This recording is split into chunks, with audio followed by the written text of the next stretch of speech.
I'm Charlie, I'm 19 years old, and I spent a whole 10 hours alone with a beautiful girl. In a broken elevator. It was enough time to overcome our insecurities and show each other our best side. But everything went wrong. It happened on Christmas Eve. I hopped into the elevator and saw that my riding companion on a trip to the 6th floor was a very pretty girl. I took a deeper breath to better smell the scent of her perfume as the elevator jolted and froze.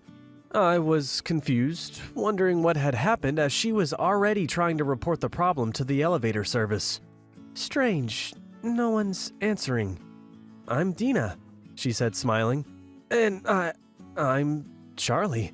She looked at me questioningly, expecting me to say something else, but absolutely nothing crossed my mind. Time passed and I continued to be silent, trying to look completely at ease as if I were not embarrassed by the awkward silence. I really wanted to get to know her better. When would I ever get another chance like this? I just couldn't figure out where to start. She spoke first. This is taking a long time. I hope we'll be out in time for the holiday. I heard that someone once spent 42 hours in a broken elevator. I fell silent when I saw her looking at me with frightened eyes. What was I doing? I'm a complete moron! An hour passed. After 2, we were sitting on the floor with backs propped against the not-so-clean elevator walls. After 4 hours, we were rummaging through all of our belongings in search of at least some kind of food. After 5 hours, we split a piece of candy that Dina found in her bag. After 6 hours, we felt like we had known each other for about 100 years. At this very cool moment of our imprisonment, I suddenly realized that more than anything, even more than Dina, I wanted only one thing. I urgently needed a toilet. Dina noticed that something was wrong with me. I didn't want to talk, but I couldn't hold it anymore. She quickly pulled an empty water bottle out of her bag. Here you go. Do it. I shook my head. I couldn't do it in front of her. Yes, come on. There will only be a real problem if I have to go. A bottle's not going to save me. Take it, and I will turn away. I tried, but nothing worked. It seemed like it was already up to my ears, but I could not squeeze a single drop out of me. You will hear. I can't. Dina put on her headphones, but that didn't work either. Then she turned on some loud music on her phone so that I would be distracted. So, standing in the far corner of the elevator with my back to Dina, while a relaxing Sting song was playing, I finally did it. I put the lid on the bottle and bashfully put it behind my backpack. I was about to thank her when the elevator started moving again. The doors opened and we were released. We were almost gone when we heard a loud scream from the technician. Guys, you forgot your lemonade!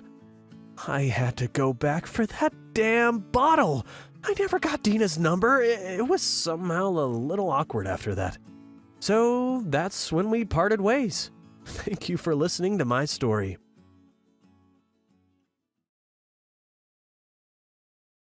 Hi everyone, my name's Marcus, and I'm 16. I'm not a fan of romantic comedies, candlelit dinners, and all that love nonsense. I have my dog Harry, and I don't need anybody else. Every morning I walk him in a park. But on the day of July 21st, being irritated by occasional strangers in order to avoid any contact, I turned onto a small path covered with grass and leading down to the lake. But even that place wasn't empty. There was a girl sitting on a very cozy bench in the shade of an old oak.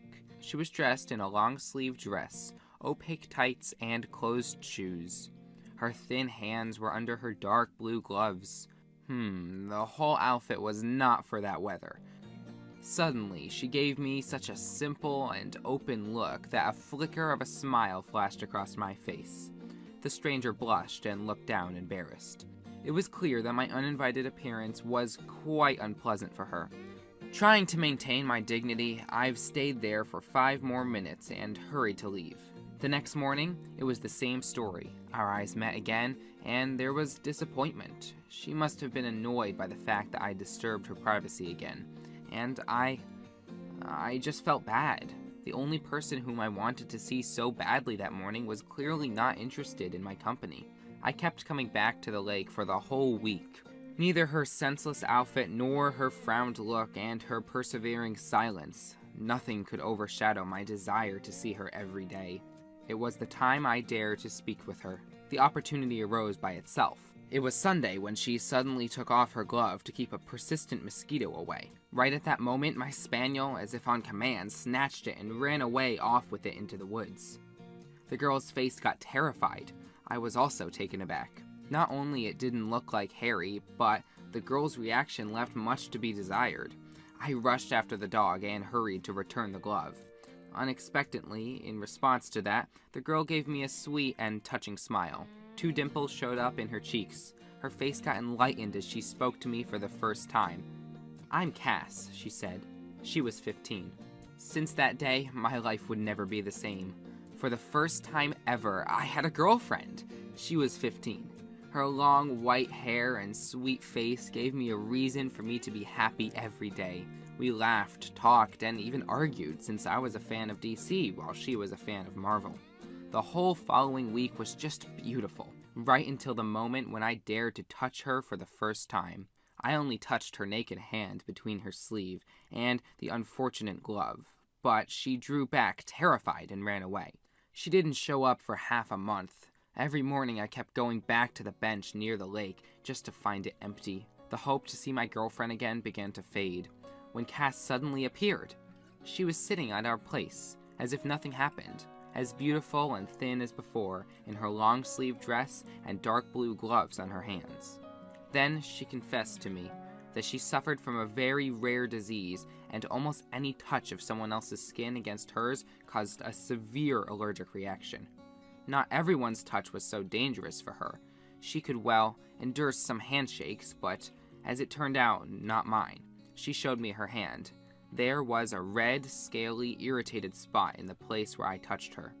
Cass wept bitterly and started to apologize of not telling me anything before.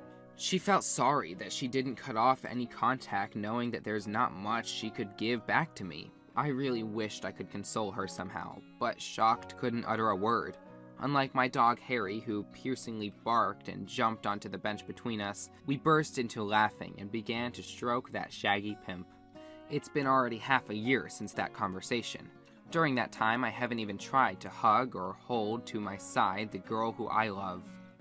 I can't do it, since she's got a severe allergy to me. She feels comfortable with me, and I do too. I understand that while we are young, we'll be together, but I also understand the impossibility of bringing this problem to the adult life. But maybe there's some hope, and the right cure will be found. But before that happens, everything's the same. The lake, the cozy bench under the shade of an old oak, a weird guy with his dog, and a beautiful girl with gloves on her hands.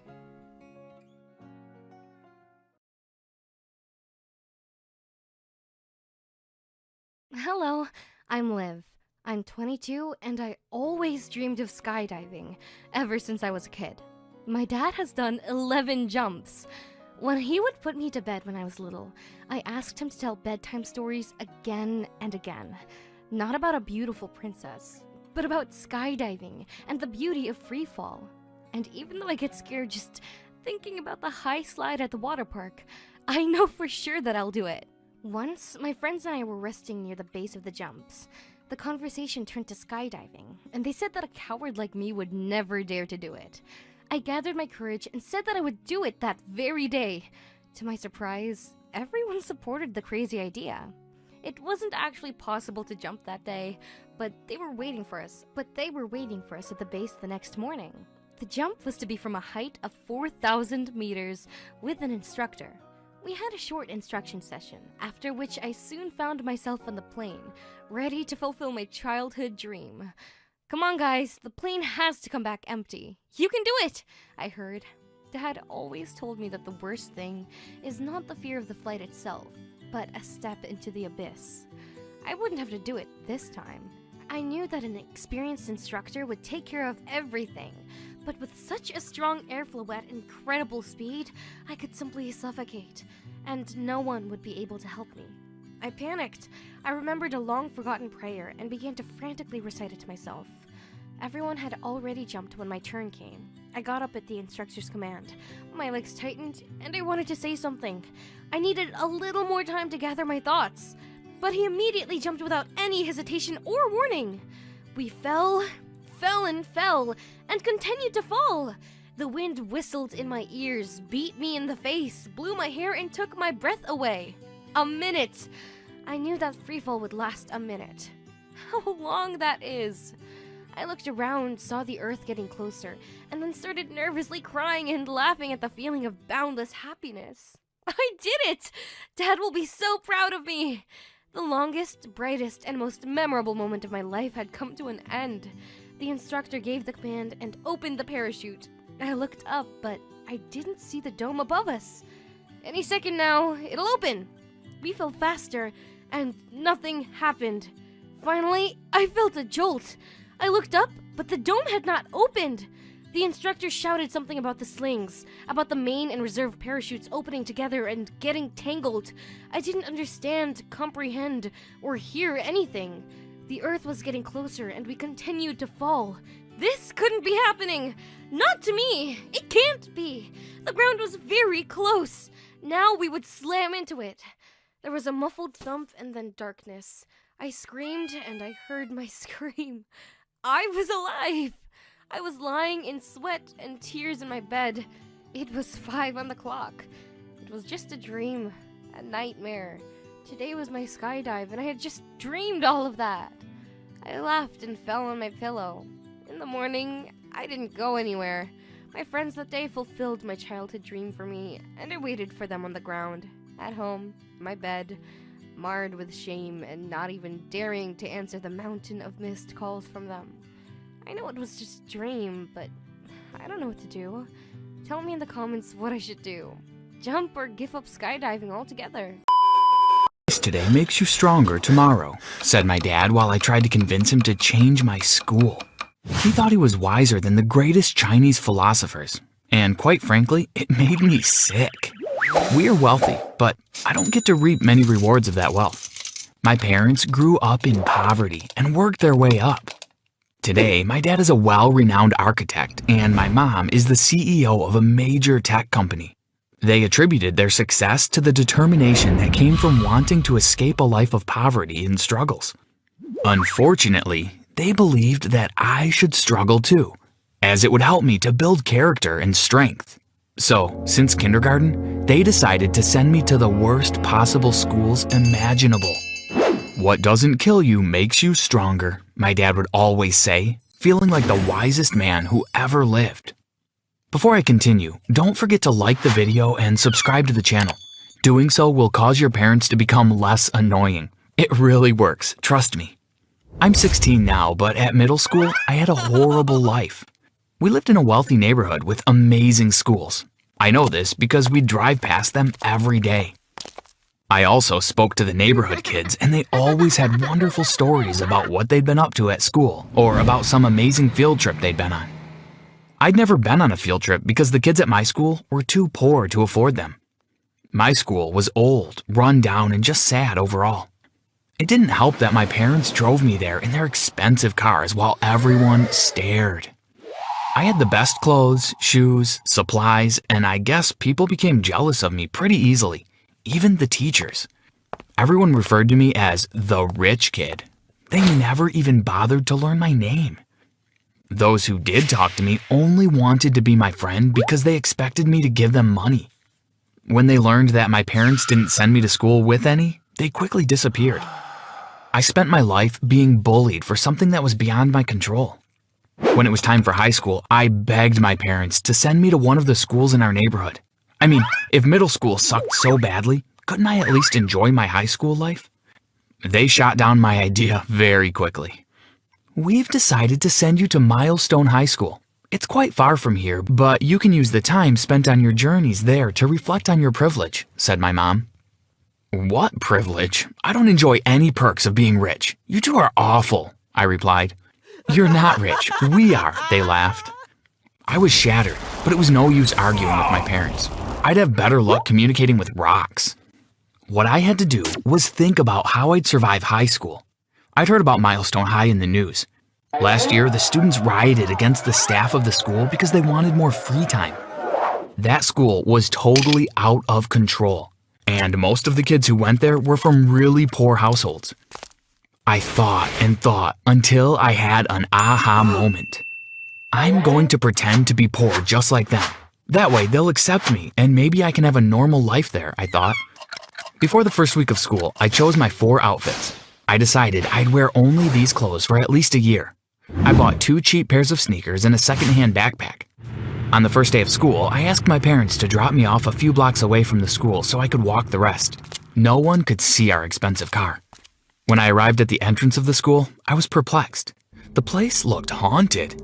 I walked inside and looked around. There was graffiti written on almost every wall, and the lockers looked rusty. The place had a musty, old smell, and combined with the odor of teenagers, it was horrifying. This is supposed to make me stronger? I thought. I found my way to my class and sat down. Most of my classmates seemed to be familiar with each other already. I guessed they were from the same neighborhood. "Hey bro," said someone while tapping my shoulder. I turned around to look at the person sitting behind me. "Hey, I'm Ryder. I'm new around here. What's your name?" I asked. "I'm Mario. You look a bit tense. Lighten up. This place is fun. Nobody takes those teachers seriously anyway. High school is a party. I couldn't wait for this," he laughed. For the next few weeks, my plan worked perfectly. My 4 outfits had already started to look worn out. Sometimes my classmates even gave me sympathetic looks. They were actually sorry for me. I brought the same sandwich for lunch every single day. I never bought anything to eat at school, and when asked why, I said that I didn't have any money. I felt proud of myself and my plan because I finally fit in at school. Mario sat behind me every day, and we actually became pretty good friends. He introduced me to some of his friends as well, and we hung out every day after school at a basketball court in their neighborhood. They all lived in badly funded housing developments where there was usually lots of crime. Of course, I never told my parents I was hanging out there. I simply told them I was staying late at school to study. "Hey, do you want to come over for dinner tonight?" Mario asked one afternoon while we were hanging out. For a while, I went silent because I didn't know how to respond. No one had ever invited me over before. Sure, that'd be great," I finally replied. We walked to his apartment and he opened the door. A kind old man walked up to us. "Hi there, who's your friend?" he said.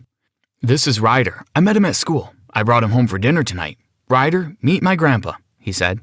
"Hi, pleased to meet you," I said. Suddenly, the rest of his family members appeared to say hi. He lived in a very small apartment with 2 grandparents, his parents, and 6 other siblings. I'd expect a house so full to be chaotic and noisy, but it really wasn't. They seemed like a very warm and loving family. Somehow, they still managed to sit together to eat as a family, and they made me feel right at home. I had never felt like that before, not even in my own house. My parents were always too busy for me anyway. "So, Ryder, where do you live? I've never seen you around here before," his mom asked while putting the biggest piece of chicken onto my plate. "Well, I actually live quite close. We just moved here in July, so I'm still getting used to the area," I lied. "Well, you're welcome here anytime," his dad laughed while heaping more food onto my plate. I had more food than everyone else, and I wondered if they thought I was starving. After dinner, Mario and I went to the living room to watch TV. His younger sister, Charlotte, joined us. "Go away, butthead," he teased her. "Hey, let her stay," I said while smiling at her. I thought she was pretty cute. We watched a silly sitcom, then hung out outside for a while. Mario's mom called him back in for something, so I was left alone with Charlotte. We spoke for a while, and I realized we had many things in common. I managed to get her number before Mario came back. That night, when I got back to my mansion, I went to my room and felt a great sense of relief. Finally, I was accepted somewhere. Finally, I had friends. I texted Charlotte right away, letting her know how cute I thought she was. In the following weeks, I spent a lot of time at Mario's house. I'd go there almost every afternoon after school. We'd do our homework together and then go to the basketball court to shoot some hoops. We'd return to his house for dinner, eat, and I'd spend some time with Charlotte. We really began to like each other, a lot. I thought she was the sweetest girl I'd ever met, and I'd never had a girl pay so much attention to me before. Usually, they'd avoid me or only talk to me if they wanted money. But this one believed I was poorer than she was, and she still liked me anyway. One day, I decided to ask her why. "Charlotte, I realize that we're getting closer and that you seem to like me, like more than a friend maybe. Am I right?" I asked. Yes," she blushed. "Well, what do you like about me?" I asked. "I think you're funny, smart, and cute. You've always got a really nice smile," she answered, still blushing. "Thank you. I think you're gorgeous inside and out. Would you be my girlfriend?" I said. She agreed. I couldn't believe I finally had a girlfriend. My life was taking a turn for the best. Well, that's what I thought, but I was completely wrong. One evening, after finishing dinner, Charlotte asked, "How come you've never invited me over? You know where I live. You're always here. How can I be your girlfriend if I don't even know where you live?" Well, I hesitated. "It's just that my house is really old and I'm sorta ashamed of it. I live alone with my mom and she's always drunk. When I get home, sometimes she screams at me and breaks things. That's why I'm always over at your house. I just didn't want to bring you into that kind of environment," I said. I was lying through my teeth, but I had no choice. She held my hand and said, "I'm so sorry, Ryder. I didn't know. Your life must be so difficult." She sighed and genuinely looked sorry. I almost felt bad for lying. The next day was Saturday, and I decided to take her out on a little date. It was nothing fancy. We just went to a nearby fast food place. When we were finished eating and hanging out, I said goodbye and we went our separate ways. The next Monday, school was really weird. Most of my friends gave me the cold shoulder, and I didn't know why until lunch when I caught up with Mario. "What's going on? Why is everyone acting so weird?" I asked. Mario took out his phone and held it in front of my face. There was a picture of me walking into my house. "What's this about?" I asked, confused. "Charlotte followed you home Saturday. She wanted to know where you lived so she could help you if anything went wrong with your drunk mother in your little house that you were so ashamed of," he said sarcastically. "We've been friends for months. In fact, I became your friend because I wanted to help you. I asked my family to feed you every night because I thought you didn't have much to eat at home. Do you know how hard my mom and dad worked to put food on the table? Sometimes there wasn't even much left, but I asked them to make sure there was enough for you," he continued. "I'm sorry," I said. I bowed my head and walked away. Now, everyone at school knew I had been lying. Most of them couldn't understand why a person would lie about being rich, but they could never understand what I had been through in the past. For weeks, Charlotte ignored my calls and text messages. I was so upset about everything that I explained to my parents what happened and how it was their fault my life was ruined. They asked me to invite the whole family over for dinner. At first, I thought this was a crazy idea, but I did as they asked anyway. I went to their house and slipped an invitation letter under their door. The following evening, the entire family showed up. I was surprised and a bit nervous. We all sat in my family's huge dining room, and it was my turn to treat everyone. We had caterers prepare tons of delicious food. In the middle of our meal, I got up and gave a speech. Throughout my life, I've been discriminated against because of my social class. I only lied because I wanted to fit in. Nobody chooses to be born rich or poor, and I believe that we should not judge each other based on wealth, but on character. I'm sorry for any hurt that I've caused. You're some of the most amazing people I've ever met in my life, and I would hate for our friendship to end because of this," I said while nearly shocking myself because I was starting to sound just like my dad. I could see him beaming with pride. Dinner ended with everyone hugging each other. They understood, and they were willing to accept me. Charlotte winked and smiled at me, and I knew that everything was going to